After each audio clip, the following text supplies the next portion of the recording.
주일 아침 특별히 2022년 전반기를 마치고 후반기를 시작하는 7월 첫 주일입니다. 오늘 또 주님 앞에 나와 예배하는 사랑하는 귀한 교우 여러분들에게 주님의 크신 은혜와 은총과 축복이 함께하기를 소원합니다. 우리 옆에 분과 뒤에 분과 앞에 분과 잘 오셨습니다. 반갑습니다. 주의 이름으로 축복 환영합니다. 반갑습니다. 네, 잘 오셨어요. 반갑습니다. 자, 이제 제 얼굴을 보시고 너무 반갑죠? 보여요. 반가운 게. 탈무드에 보면 세상에서 가장 현명한 사람은 배우는 사람이요, 세상에서 제일 강한 사람은 자기를 이기는 자요, 세상에서 가장 행복한 사람은 범사에 감사하며 사는 사람이다 라고 말했습니다. 할렐루야. 다시 한번 할까요? 세상에서 가장 현명한 사람은, 답은 여러분들이 하셔야죠. 다시, 세상에서 가장 현명한 사람은 배우는 사람이요, 세상에서 가장 행복한 강한 사람은 자기를 이기는 자요, 세상에서 가장 행복한 사람은 범사에 감사하는 사람이다. 탈무드에 보면 그런 말이 있습니다. 옛날에 어느 임금이 병에 걸려서 죽게 되었어요. 벽방이 무효입니다.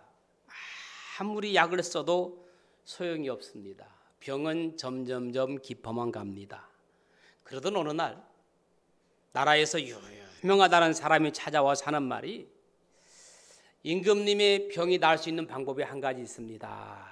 그것이 뭐냐면, 이 나라에서 가장 행복한 사람의 속옷을 벗겨다 입으면 병이 나을 수 있습니다. 이렇게 말합니다. 그래서 임금은 사람들을 전국에 파견하여 가장 행복한 사람을 찾아보았으나 잘 사는 사람도 못 사는 사람도 건강한 사람도 약한 사람도 모두 행복의 기쁨이 안 보였습니다. 임금의 병세는 더욱 악화되어 갔습니다. 급기야 왕자가 직접 찾아 나섰지만 허사였습니다. 그러던 어느 오막집 앞을 지나가는데 그 집에서 기쁨에 넘치는 아름다운 노래소리가 들려왔습니다. 가만히 들여다보니 감사의 기도를 마치고 기쁨에 넘쳐 찬송을 부르고 있습니다. 평화 평화로다 하늘 위에서 내려오네. 그 사랑의 물결이 영원토록 내 영혼을 덮으소서. 순간 왕자는 이 집이야말로 가장 행복한 사람들의 집이라고 생각하고 들어가서 사정사정 이야기를 하고 속옷을 벗어달라고 했으나 그들은 줄 수 없다고 말만 합니다. 아무리 이야기를 해도 통하지 않자 왕자가 화가 났습니다. 아니, 임금님이 지금 죽게 생겨서 속옷을 벗어주면 임금님의 생명을 살릴 수 있다는데 속옷을 벗어주지 않는 그 사람이 밉기까지 했습니다. 야속했습니다. 그래서 너무너무 화가 나가지고 칼을 위협하고 겉옷을 벗겨보니 그들은 모두 속옷을 입고 입지 않았습니다. 속옷을 입을 만큼 여유가 없는 가정이었습니다. 행복은 속옷에서 나오는 것이 아닙니다.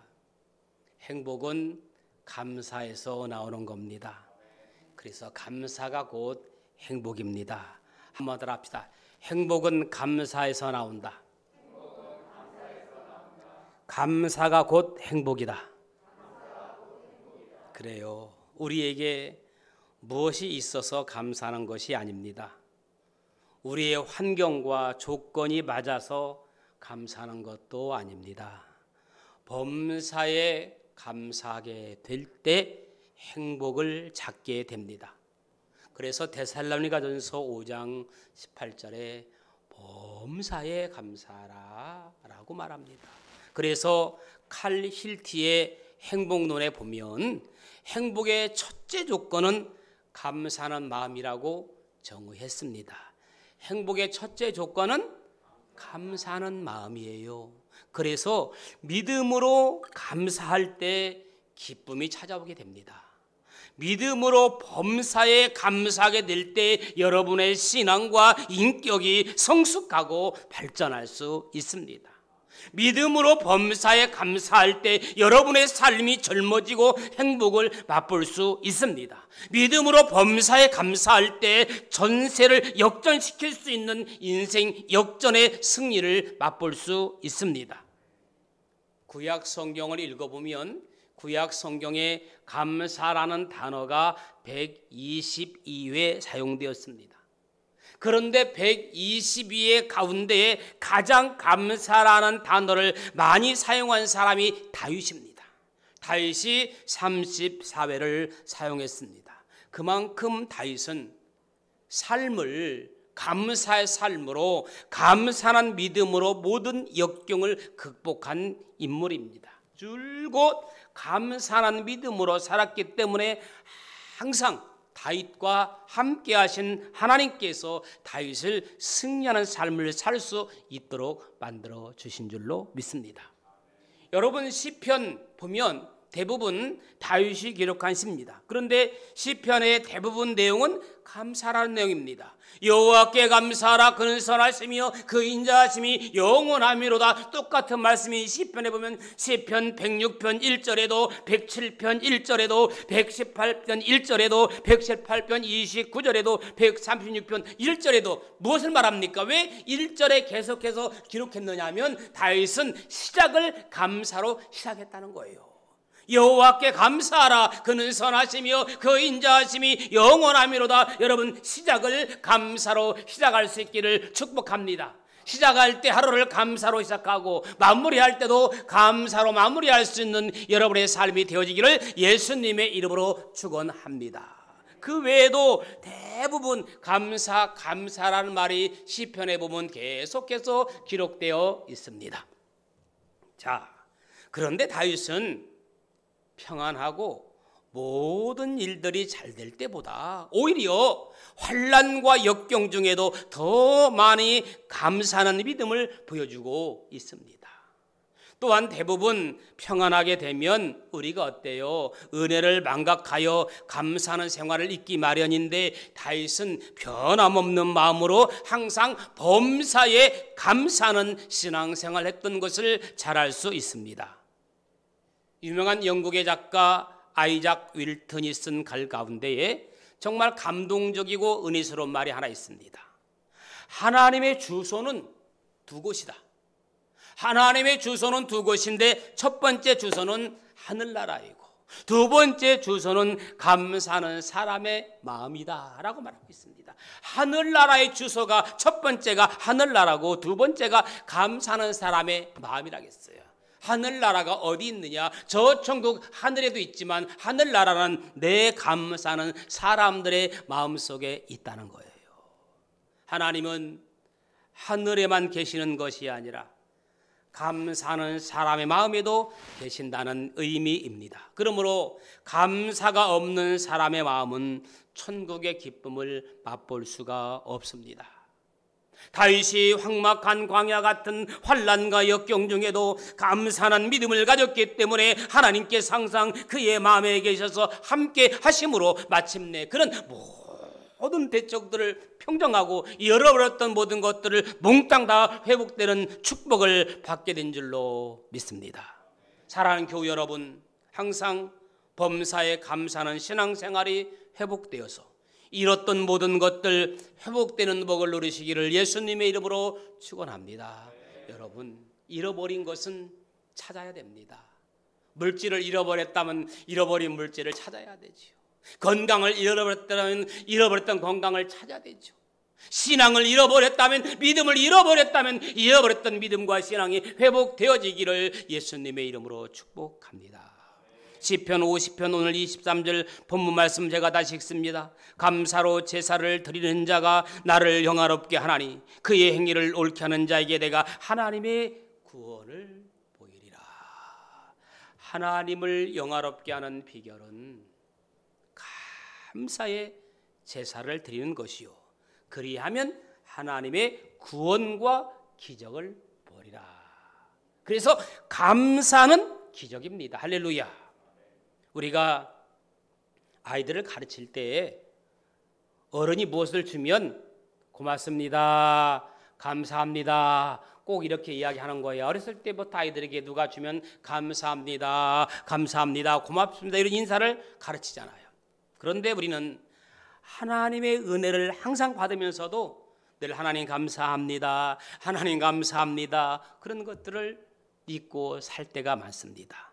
골로새서 3장 15절에 너희는 감사하는 자가 되라, 범사에 감사하라. 감사하는 것은 우리 인간의 본분입니다. 사람이 사람답게 살려면 감사할 줄 알아야 돼요. 아멘. 이사야서 1장 3절에 보면 이런 말씀이 기록되어 있습니다. 소는 그 임자를 알고 나귀는 그 주인의 구유를 알건만은 이스라엘은 알지 못하고 나의 백성은 깨닫지 못하는도다 하셨도다. 무슨 말입니까? 동물들도 감사를 아는데 사람이 감사를 모른다고 한탄하는 내용입니다. 농사를 지어본 분들은 아실 겁니다. 소는 그 임자를 압니다. 나귀도 그 임자의 구유를 압니다. 그런데 이사야 시대에 어떤 이스라엘 사람들은 그 임자 되시는 주인 되시는 하나님을 모르고 복 주시는 하나님의 뜻을 알지 못했습니다. 미물인 짐승도 주인을 알아보고 그 은혜를 아는데 우리 인간들이 모든 축복의 근원인 하나님을 모르고 산다고 이스라엘 백성들을 탄식하는 내용입니다. 인간 자격이 없는 거지요. 사람이라면 감사해야 되죠. 할렐루야. 결국 감사는 문화의 척도입니다. 감사합니다, 감사합니다. 특히 이 미국 사람들을 늘 땡큐 땡큐 땡큐를 달고 살잖아요. 결국 감사는 문화의 척도이며 감사하는 것은 우리 신앙의 척도입니다. 할렐루야. 결국 감사는 신앙의 척도예요. 모든 문헌 가운데 성경만큼 감사라는 말을 많이 언급한 곳은 없습니다. 성경처럼, 성경 말씀처럼 감사를 언급한 책도 없습니다. 결국 감사한 마음은 신앙의 척도입니다. 참 믿음으로 사는 사람은 평안할 때뿐 아니라 괴로울 때 역경 속에서도 감사의 삶을 살아갈 수 있기를 주의 이름으로 축복합니다. 화단 한 구석에요, 장미 한 송이가 화사하게 피었습니다. 그런데 장미는 언제나 불평이 가득했습니다.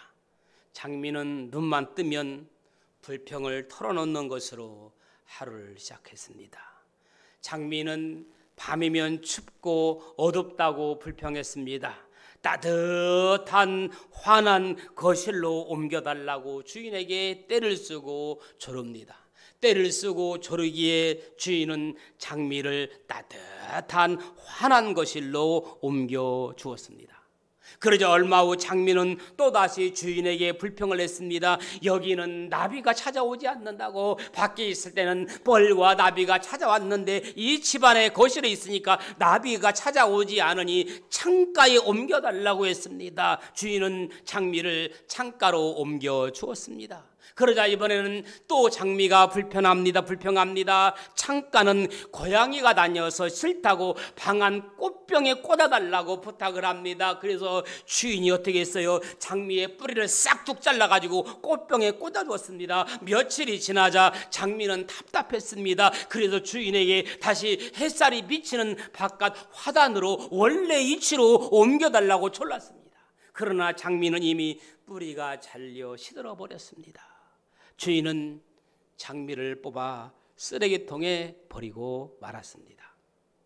장미처럼 아름다운 꽃이 왜 쓰레기통에 버려져야 할까요?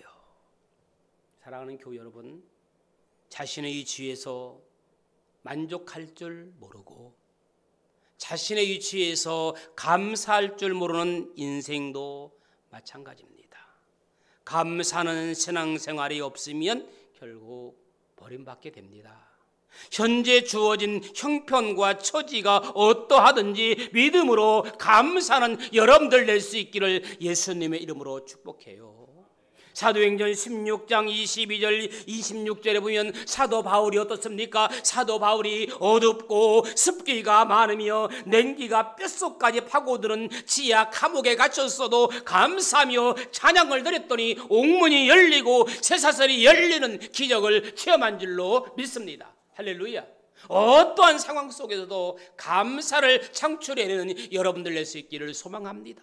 여러분 구약의 욥기를 보십시오. 욥을 기억합니다. 그는 세상 모든 고난 다 겪으면서도 마지막에 이렇게 고백합니다. 주시는 자도 하나님이요 가져가는 이도 하나님이니 나는 하나님만 감사하고 하나님의 이름만 찬송하리로다. 그렇게 욥은 고백을 합니다. 할렐루야. 그래요. 감사하는 생활의 조건은 오직 하나, 참된 신앙입니다. 다니엘서 6장을 보게 되면 여러분 잘 아시죠? 다니엘이 사자굴 속에서 살아난 기적 이야기가 기록되어 있습니다. 그는 30일 동안 왕 외에 어떤 신에게라도 기도하면 사자굴에 집어 던지겠다는 경고를 받습니다. 그런데 다니엘이 어떻게 행동합니까? 다니엘서 6장 10절에 보니까 다니엘이 이 조서에 왕의 도장이 찍힌 것을 알고도, 무슨 말이에요? 왕의 명령인 줄 알고도 자기 집에 돌아가서 입방으로 올라가 예루살렘으로 향한 성전을 향한 창문을 열고 전에 하던 대로 하루 3번씩 무릎 꿇고 기도하며 하나님께 감사하였더라. 할렐루야. 왕 외에 절하거나 왕에게 기도하면 모두가 다 죽음을 면할 수 없다고 알면서도 다니엘은 전에 하던 대로 창문을 활짝 열고 숨어서 기도한 것도 아니에요. 창문, 예루살렘 쪽으로, 교회 쪽으로 창문을 활짝 열고 누가 듣든지 말든지 무릎 꿇고 하루에 3번씩, 그것도 전에 하던 대로 하나님께 감사하였더라. 할렐루야. 다니엘은 이런 위기에도 기도하는 일을 쉬지 않았고 오히려 감사합니다.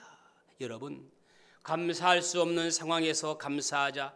하나님께서 어떻게 했어요? 굶주린 사자의 입을 틀어막고 왕의 마음을 돌려 감사할 일을 만들잖아요.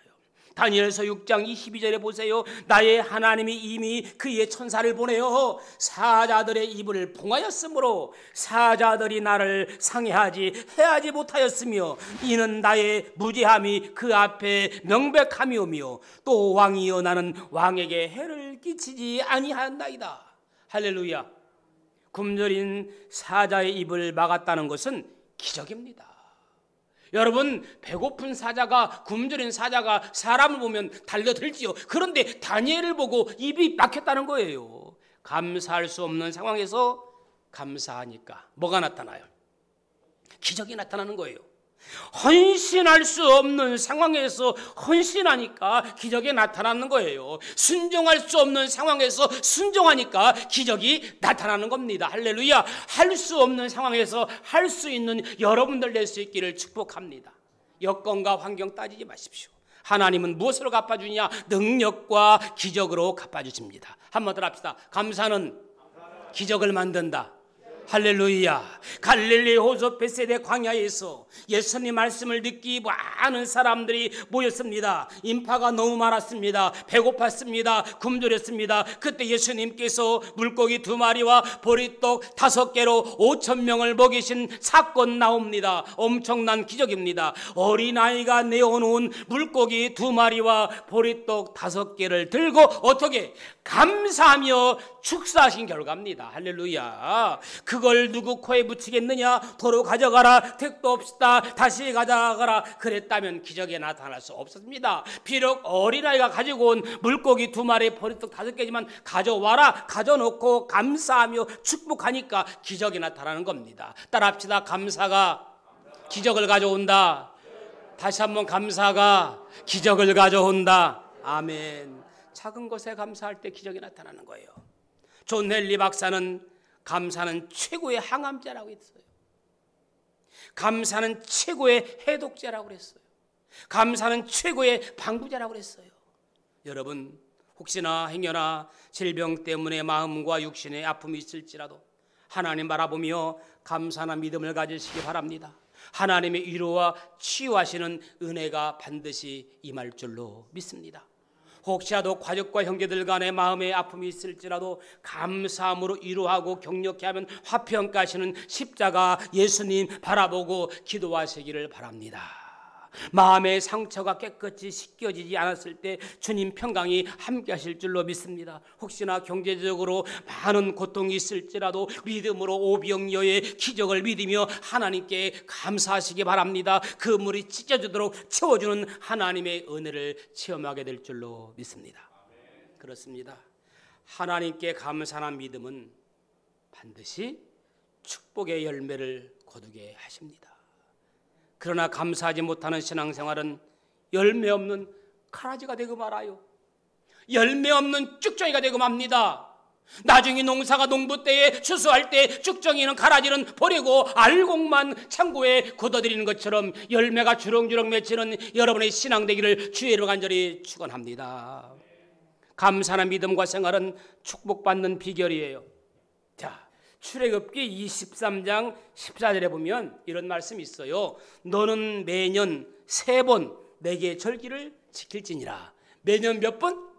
3번. 이스라엘 3대 절기가 뭐냐면 6월절, 77절, 장막절입니다. 6월절은 무교절이라고도 하고요. 77절을 맥초절, 오순절이라고 그래요.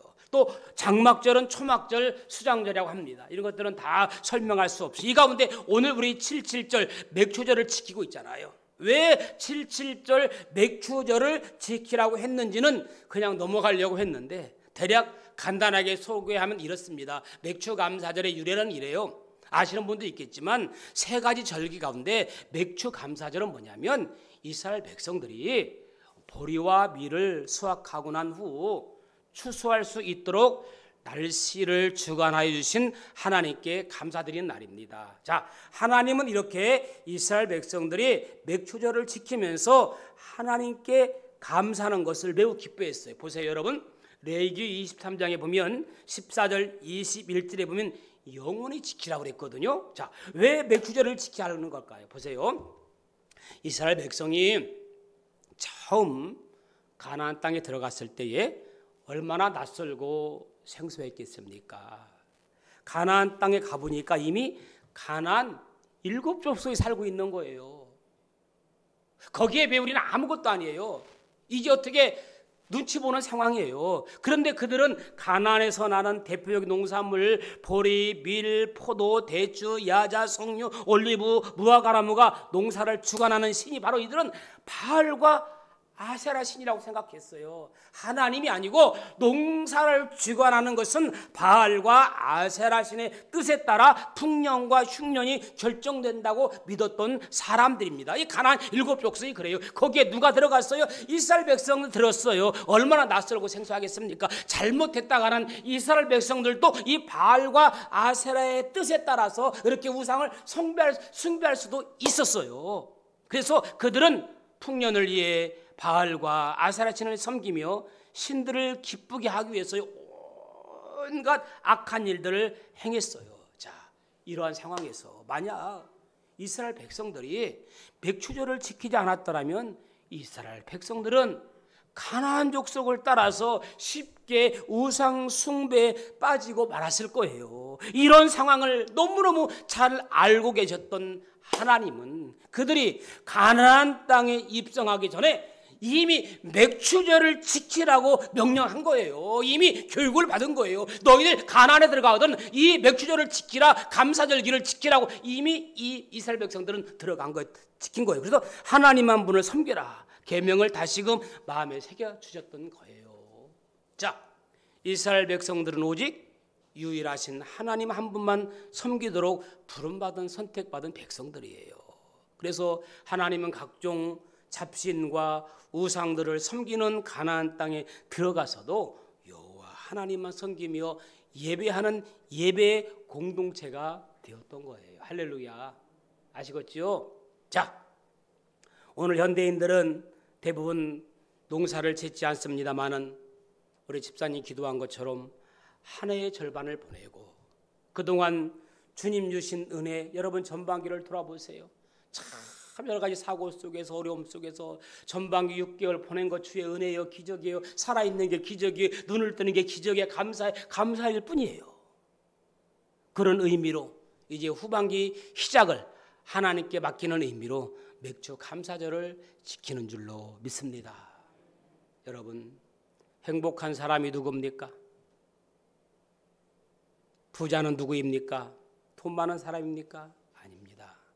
감사가 있는 사람이 진정한 행복을 누리는 사람이요, 진정한 부자로 사는 사람입니다. 돈이 아무리 많으면 무엇하겠습니까? 매사에 불평 불만이 가득하고 짜증스럽게 사는 사람은 행복할 수 없습니다. 그는 돈이 많아도 부자가 아닙니다. 그러나 매사에 감사하며 사는 분이 있습니다. 감사가 넘치니 마음이 기쁩니다. 평안이 흘러넘칩니다. 바로 그가 진정으로 행복한 부자입니다. 그래서 기독교는 감사의 종교입니다. 감사가 없는 그리스도인은 진정한 그리스도인이 아닙니다. 감사는 구체적으로 표현되어야 합니다. 그래서 빈손으로 나오지 말라. 감사는 마음으로, 몸으로 표현하라고 했습니다. 여러분 어떻습니까? 감사하는 마음이 있습니까? 행복은 감사하는 마음과 가정에서 찾아오고 불평과 원망은 행복을 떠나게 합니다. 말씀을 마무리합니다. 감사가 없으면 성도는 아무것도 할 수 없습니다. 감사가 없으면 기도의 문도 닫히고 맙니다.